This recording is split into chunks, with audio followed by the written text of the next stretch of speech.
кој ја вооружува израелската војска. There's no apology to be made.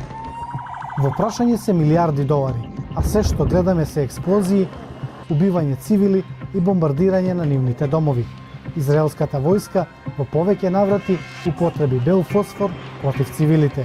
Бомбардирани се болници, верски објекти. Помисливте дека ќе постојат граници, меѓутоа Израел ги нема. It is the best $3 billion investment we make.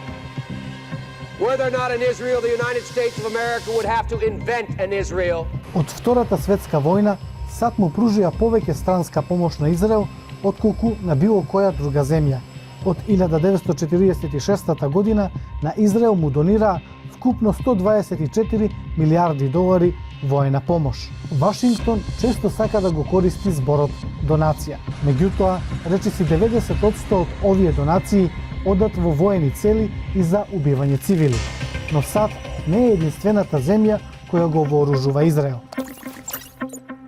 Die Sicherheit Israels ist deutsche Staatsräson.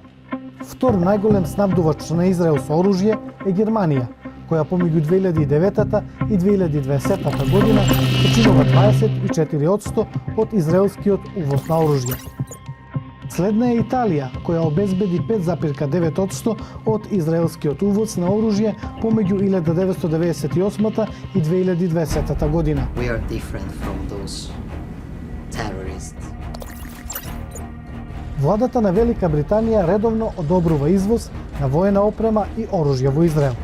Од 2015 до 2020 година одобрени се повеќе од 400 милиони фунти воена опрема, а се проценува дека реалната вредност на извозот е значително поголема. So can the Prime Minister look me in the eye and tell me that British-made weapons or components weren't used in the war crimes that killed these 3 children and hundreds of other Palestinians?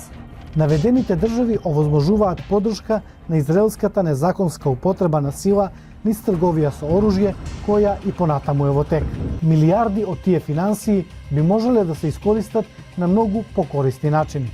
Би можеле да се изградат повеќе од 400.000 домаќинства, да се обезбеди бесплатно здравство за милиони деца, да се отплати долг за стотици илјади студенти и уште многу други нешта. Наместо да направиме подобра иднина за сите, овие средства сепак се користат за убивање невини цивили и бомбардирање на нивните домови.